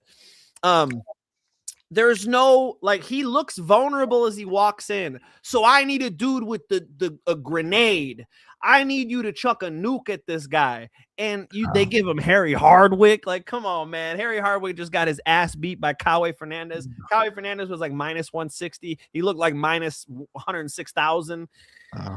I think Hardwick is just way over his head inside the UFC. There's not enough consequence to him. You know, I was ripping up that dude Sosa earlier. This guy really has no consequence to him. I mean, maybe that shit worked in Cage Warriors, but it's going to be tough to hurt anybody in the UFC with his pillow body. So I think that Rahiki is going to be able to walk in there and knock him out. Rahiki's a minus 265 favorite. Hardwick a plus 225 underdog, and then the knockout win for the Rahiki side plus 135. He should go out and starch him. I don't think Hardwick keeps up on the feet. He comes in a little bit awkward. I made this joke where I was saying, it's like, imagine we got the Nate Diaz build. We're going to remove that little sniper left hand. We're going to remove the boxing training. We're taking away the jiu-jitsu. We're taking away the chin. We're taking away the will to win, even to that degree. And then we're just, you know, generic training them, basic shit. That's Hardwick, man. It's just not athletic, slow twitch, and he's fighting an athlete that's got some nasty kickboxing. So Rahiki should show him levels, man. Yeah, bro. Exactly right. Yeah, Nate Diaz without the guillotine and the straight left. Yeah, 100%. The triangle choke.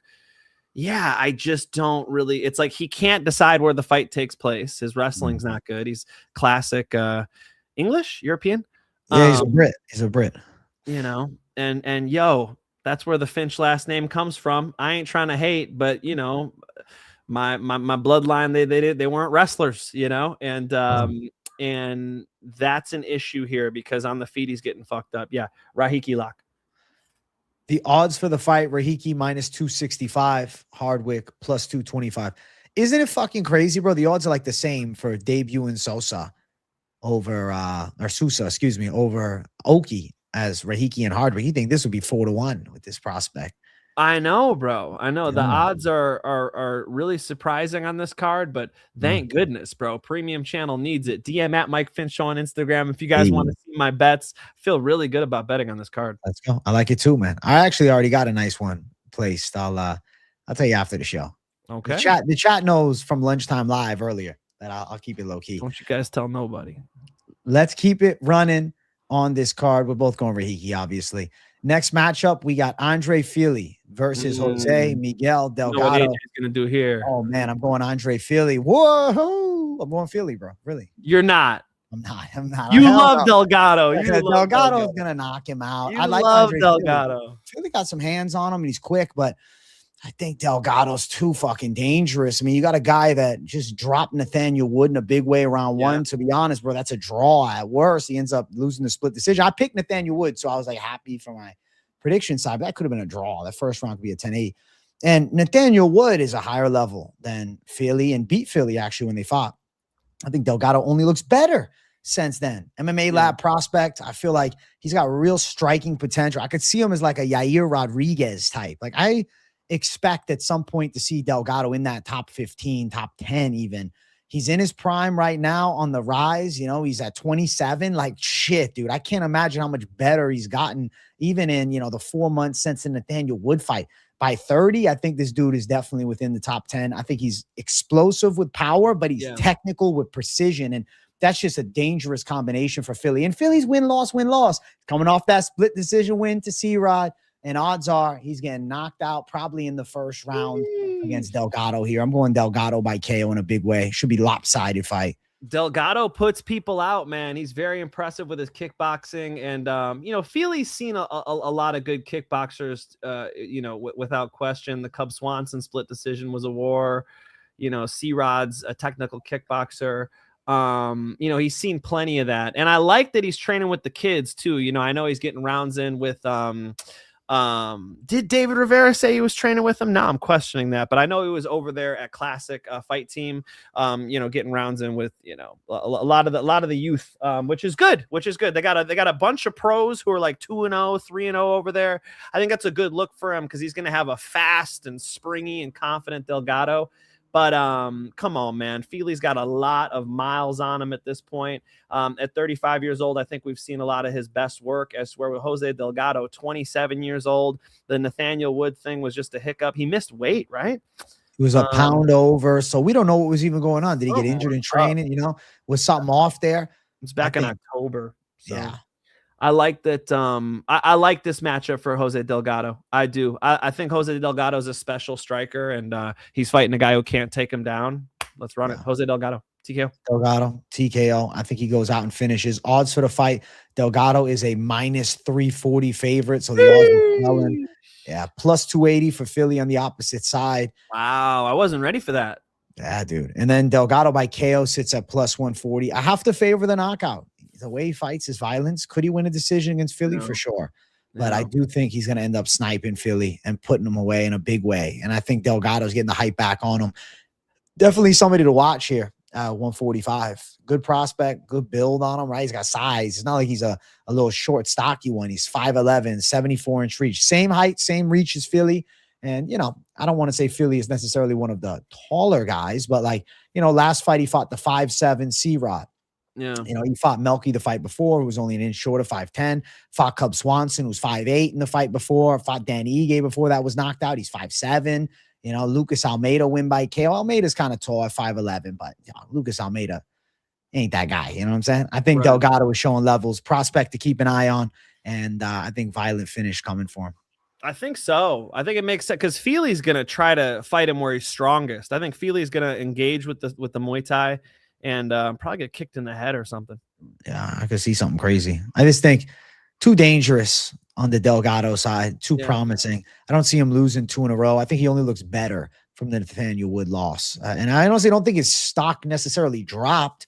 If he wins that fight by a split decision, let's say, and it goes his way and they book this fight, he's now a 6-1 favorite in this fight. So I think, minus 340, yeah, it's a little wide, but I still think it's a fair tag for how mismatched I think this fight is going to end up looking. So Delgado, I think he's a lock on this card and should finish Andre Fili as well. So we're both going Delgado by KO. Let's keep on running up. Our next fight on the card, we got Iwan Cutelaba versus Umar C.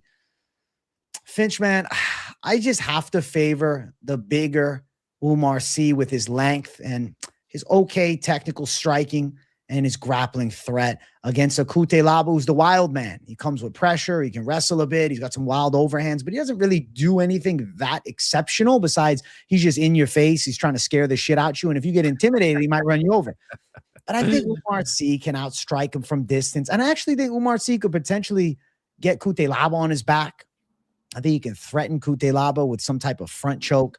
Front headlock position is there for him. We've seen Cutelaba fight guys with like a similar build to Umar C and lose. Prime examples are Ryan Spann, Johnny Walker, Kennedy and Zechiku. All of those fights, he was finished. And I think in this matchup here, Umar C is due for a quality performance. I know it's easy to kind of write him off. Oh, well, Alonzo Menafield beat him. But Menafield still has that win over Dustin Jacoby, for God's sake. And look how good Jacoby's doing now. He's on fire. I'm not going to discredit him because of that. And his last fight made easy work of Brennan Barrow. And honestly, I think an underrated submission win over Tuco Tokos, who's actually a very good grappler and took Navajo Sterling down a couple times and made it a competitive decision in their fight. So I think that we see Umar C win pretty handily. I don't think Cutelaba has much of a shot. Even his most recent fight, the split decision with Bukauskas, didn't really age well with Krylov destroying Bukauskas. And then fight before that, he beat Ibo Aslan, and I picked him as a dog there, and he wrestle-fucked him and destroyed him, but subbed him up. But like Aslan is terrible, especially on the ground. And then Ivan Urslan split decision in the fight before, and he's on his back in round 3. So like I think Umar C should be able to win, whether it's a decision, whether it's a submission or even a knockout. I think this is Umar C's fight to pull through in. Ian Cutelaba did show his ground game in the Ibo Assman fight. It's just Assman is so ass on the ground. But that head and arm choke, some of that top game, I was really hoping we saw a new wrinkle in his game. And then all he got after that was, it's a great, strategy implemented from Extreme Couture and a great training camp for him. I like him adding that layer to his game. But then Modestas Bukauskas fight, he stuck on the feet with Modestas Bukauskas, and it ended up being a split decision. And, I got a little bit of respect for Modestas Bukauskas and his striking, although he let me down against Nikita Krylov. Umar C's an interesting one. He got in a staring contest with Alonzo Menafield. You can't be doing that. The Brenton Hibero finish is nice. The Tuco Tokos rear naked strangle did age well. I hear you, so I'll lean Umar C, but Ian Cutelaba brings a certain intensity, a certain fire to a fight that if he wants to come out there and do nothing again, if he has one of those performances, you can imagine Ian Cutelaba in a close one with him. But yeah, he's the better athlete. There's more upside to his top game. He can submit, he can TKO. I'll lean Umar C and believe that he does more if he gets a top position, does more if he gets a leg up in this fight. If it's going to be Cutelaba, it's like a split decision, and Cutelaba is just him being a dog and him exchanging a little bit wild. Cutelaba has a problem. He's not talented. Oh. Cutelaba isn't outstanding at anything, No. So at least Umar C has some talent and has some ability, a better finishing ability. I like that more here. Jason Wallace, thank you for the 2. Umar C is trash. Fade of the week. Oh, yo! You're Shit. gonna go fade of the week after we just had a guy with double D titties on earlier. After we've had fucking some crazy ones, man. We got some wild ones on this card. I did the trash can parlay on the UFC Mexico card that hit. It was the 4 worst fighters on the card. I just faded all of them and it hit. I don't really see I don't even think he'd be part of the trash can parlay on this one. Umar C is not a trash can. Minus 235 for C, plus 200 for Cutelaba. I could see staying away from C. I was thinking maybe sub prop was kind of catching my eye, but it's only plus 210.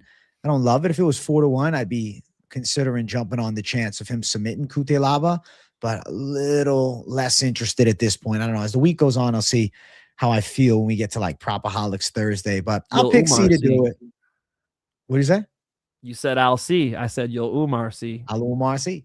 We'll go C for the W. Let's keep running up the card. Next fight, the ladies going after it here. Ladies fight. Amanda Lemos versus Jillian Robertson. I'm going Jillian Robertson. So last time these two were scheduled to fight, I was thinking Amanda Lemos could get a close decision because she had just come off of that fight against Suarez. And then she pulled out of that fight, medical issues, the day of, or right after the weigh-ins. I'm like, oof, red flag. I don't love a 38-year-old fighter pulling out of a fight. And then now Robertson has more time to prepare for Lemos, who was the fill-in for Lucindo. And Lemos, obviously, more explosive striking, faster on the feet, maybe a little bit more dangerous too, for sure. I think Robertson, if she can get this fight to the ground, and Lemos' takedown defense is solid, but if she gets this fight to the ground, she is very good from top position. She's good at embracing the grind and beating girls up, and she's very hard to get off, right? Younger girl at 30 versus a 38-year-old that got prime grappler versus aging striker. And also, Tatiana Suarez is more of a lanky grappler. And, she's not the most physically imposing as of late. She's kind of had maybe a bit of a downfall. I don't know. Lupita Godinez might upset her when they fight. So I'm not going to overrate Lemos surviving the Suarez pressure and say that it equals a victory over Jillian, who's on a nice 4-fight win streak, who's not only winning, but fucking some women up too. I mean, she destroyed Marina Rodriguez. Who has bad takedown defense. Fair. And then the fight before that, she was able to handle Luana Pinheiro. Granted, is Pinheiro all that? Fair. 30 versus 38. 8-year age difference. Lemos pulling out of the last one. Now not right off the camp from Tatiana Suarez. If she's able to keep it striking, she's landing. But what if she's taken down? What if she's on her back? I mean, Lemos, to be fair, was out-grappled by Verna Jandiroba too, was finished by submission. And also Weili Zhang was able to out-wrestle her. I can see Jillian getting on the body lock on the inside and, taking her down from there and controlling. I think Jillian Robertson's grappling is the X factor here. And I'm not going to trust in Lemos' hands. I'm going to go Jillian to get it done. Lemos does fight a lot of grapplers. She was able to out wrestle Mackenzie Dern, who has the belt now. And that was 2 years ago. Since then, Verna Jandiroba, one of the best takedown artists in the game. Tatiana Suarez, one of the best takedown artists in the game. Those are the 2 losses. Yasmin Lucindo is the dub. So certainly, has lots of training camps put in to takedown defense. Will it be enough? Will she have enough consequence on the feet? I guess not. I've been on the fence about this one. Jillian Robertson, not an elite wrestler, like not a great wrestler, but when she gets on top, she actually does good work. When she gets on top, she is hard to shake off of you. She has some ground and pound. She has some submission ability. She puts that red hair in your face and it's hard to work. I don't like that Lemos is 38. That's true. It was a good reminder just looking at it and hearing you say it right now. And, it's another obvious one where it's just striker versus grappler. It's like Lemos is not going to be able to, or would shock me if she took Jillian Robertson down. And they're in that little cage. So Jillian Robertson could probably just hunt her down and get to her. A tough call for me, though. I mean, I do think Lemos is like much better at striking, much more consequence to her shots. Like she's a little bit snappy. It'd be nice to see her rock Jillian Robertson, get Jillian reaching a little bit, boom, boom, put some shots on her. But yeah, I mean, we've seen Verna Jandiroba, we've seen the best grapplers do it, and Jillian Robertson's got to find some comfort in watching all that tape and going, yeah, I see the takedowns I could hit. I see how I could do this. All right, I'll go slightly in Jillian Robertson, but not bettable for me. Fully understand. I think that it's one of those matchups at minus 195 for Jillian. You can sit there and, let it all come together, watch, see where Jillian's gonna do next up. It's like, I don't know. Well, I want to more use this as a measuring stick fight as opposed to a fight that I want to put my money on. I want to see, does Robertson hit these takedowns? She fuck her up from top. It's like, oh shit, now Robertson's really on a roll. She's a problem at this weight class. Then we'll see in the next matchup. Maybe she fought against like a Loopy or something like that after the fact. But yeah, I don't know, man. I just had a hard time trusting Lemos' striking, even though she defended some takedowns with Suarez. True, but Tatiana Suarez also, towards the later stage, 35. Patchy Mix has been falling off hard. I don't know. Maybe there's some weird effect on her that she had, a lesser performance too against Lemos. Sure. Overrate. Oh shit, Lemos, is her grappling that How about good? Patchy's weekend, bro? Oh my shit, God, dude. Destroyed, bro. Hard downfall. Fuck, bro. Tragic downfall of the man. Seriously. Crazy. Yeah, dude. I'm going to go Robertson. I don't know. If she gets on top, she could fucking throw hammers at Lemos, maybe choke her out. She gets aggressive. That's what I like. We're cut from the same cloth, all right? We're cut from the same cloth. I was just saying that shit today to my boy Kayvon. I'm like, look, man, Raul Rosas Jr., incredible wrestling. Just a great job hitting takedowns. No dog when he's on top. Like, he's a lay and pray. Yeah, you got to fuck somebody up when they're down there. And Julia Robertson's got a little bit of that spirit. Yeah.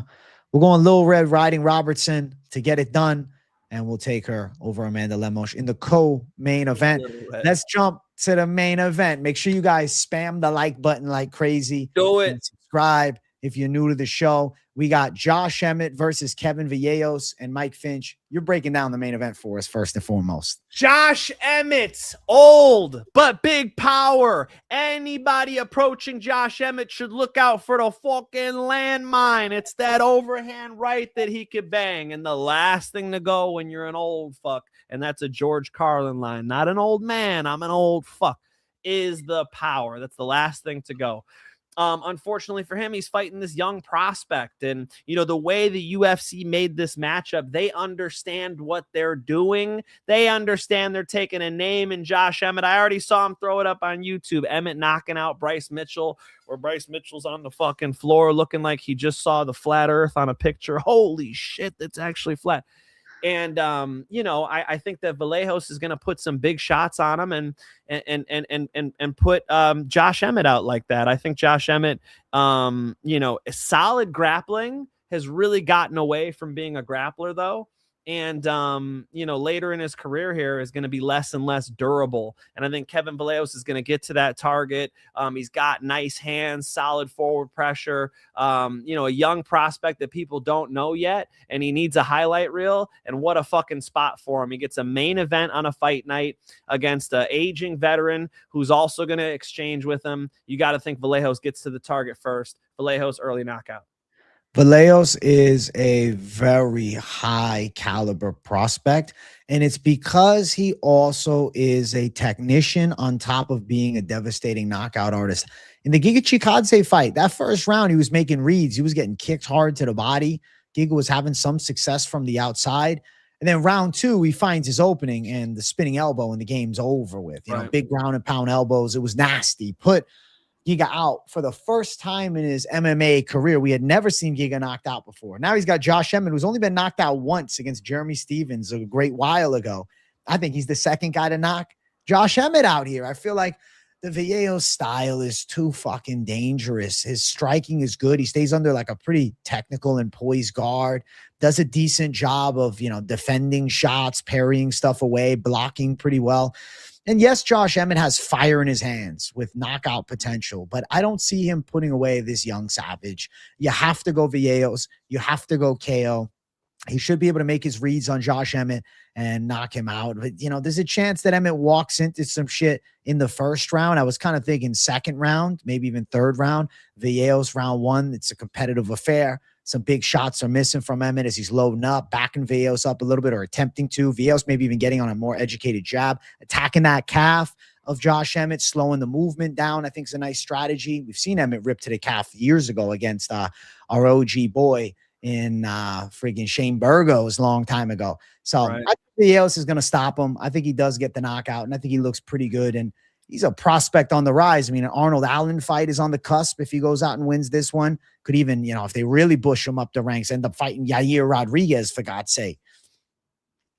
I mean, the Giga Chikadze, victory, it was smooth. And Giga Chikadze, world-class kickboxer. So it was a good, a good look for him to get out there and be in the cage with somebody at that caliber and get a nice finish like that. So, yeah, he puts Josh Emmett away here, and he's right in the mix, man. It does something for his name, because if people are going to go risk it to fight this kid, he better be on the radar. I think this does put him on the radar. I think Vallejos is getting it done in a big way. Now, the odds for this fight are not close. Vallejos is a -650 favorite. Josh Emmett, a +475 underdog. And looking at the knockout prop for Vallejos, it's -105. It's going to have 25 minutes to do it. The consequence is there to finish the job. Emmett's got a chin on him, though. I mean, went distance with Ilia Topuria, but that was some years ago. And, he took some damage in that fight. I think that Vallejos is a precision knockout striker and finds the kill, potentially an elbow on Josh Emmett. I could see getting through in range and hurting him. And I feel like it's a Vallejos W incoming this Saturday. Now, of course, the joke is the main event curse, Jay, right? Because this year the main events have been rocky. So if you are here to favor the main event, if you think I'm losing this one, now you got a +475 Josh Emmett underdog against. I'll be honest, dog. If Vallejos does lose this fight, I might actually fall into believing the curse. I might have to pick against my pick, for God's sake. I might have to say, I think this person wins, so I am picking this person. Like, the main event shit has been crazy all year. Vallejos should get me back on track in a big way, man. Come on.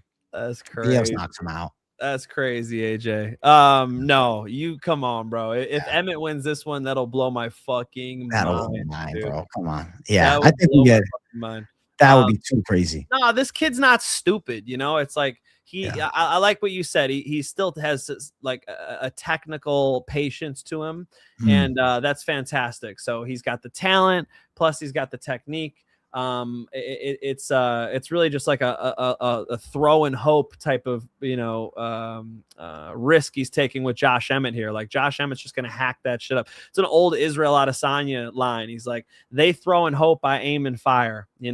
And I think Josh Emmett's gonna be throwing and hoping with that overhand, and it's gonna be Vallejos finding key shots to get him out of there. Not only am I picking Vallejos, I really think it's a finish. I think it's a finish too. I think knockout is very live. Emmett 41, coming off a quick submission loss too last time against Yusuf Zalal.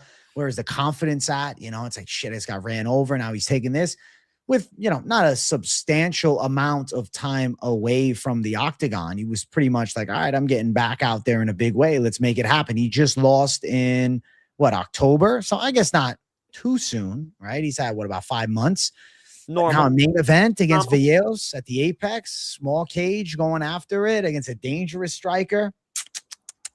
Vallejos by KO -105. I'm seeing for the knockout prop. That's something. I think Vallejos is live to put him away. Now, to be fair, could he win a decision? Yes, but I think with 25 minutes to work, Emmett, especially being a shorter range boxer, he's there to be hit, and the availability to hit will equal the land for Vallejos. Yeah, I think so. I think Vallejos is pretty much a lock in this matchup. And unfortunately, Vegas understands that. Yes, they do. Listen, we got the same pick for the main event. Me and Finch both going Vallejos by KO. And we got one section left. It's time for the parlays. All the competition that try to compete, stand back, watch the bomb drop. Parlay time. Open up your wallets and let's bet on some fist fights. Yeah, parlay time. I gotta throw Kevin Vallejos in there for Saturday night. Unfortunately, he's -650. Maybe we go 3 fucking legs. Honestly, I feel like I got some killer parlays for this card. But for the freebie for y'all, the high confidence one, I'll go first leg Kevin Vallejos. So if he's going Vallejos, I'm going Delgado. That'll bring you to around -188 for the 2-leg. And you could potentially go violence on both of them. Maybe play the KO prop on both sides, which will definitely run your odds up nicely. So I feel pretty good about the Vallejos call. I feel pretty damn good about the Delgado call. And overall, I think this week's picks are pretty on the money. We got some dogs against one another, which I think is going to be fun back and forth. But as far as some of like our locks on the card, I feel like we're seeing eye to eye on a lot of shit, Finch, man. I will give out a parlay with better odds than that for y'all on my free channel. The link is in the description of any video I post. It's also on my channel right now. You guys could go check that out. Right now, I'm going to host a show that AJ named. I'm going to host the most confident. AJ always does me a favor and drops the link in the chat. You guys can go click on that. And it's the last day for MMA University being half off. Go check out MMA University. It's in my description on my channel. It's underneath the videos I post. Go check out MMA University. And it's a place to learn striking, bag work basics from the ground up. It would be my honor to teach you how to throw these. Hey, W to the Finch, man. Go check out his stuff. He's going to be live here in just a few moments. We appreciate you guys for watching another badass episode of the Moneyline. Make sure you guys smash that like button. If you're new to the channel, hit the damn subscribe button too. I'm live every day. I got a lot of content out. All right. I did my full card pick Sunday. I got this show with Finch. I went lunchtime live in it. And I got my news video out earlier today where I went in depth about the White House negotiations and my thoughts on everything, as well as reacting to John Jones's meltdown and that Francis Ngannou versus Felipe Lin's fight. So definitely something to watch. If you haven't seen that video, make sure to check it out. I'll probably do another update on the John Jones stuff tomorrow with the, technical UFC release ask for him. I don't know. I'll probably elaborate more and see what we can come up with. So shit should get interesting. Keep it locked in on the channel. We appreciate you all. Go watch the Finch, man. Love you guys. Good night and peace.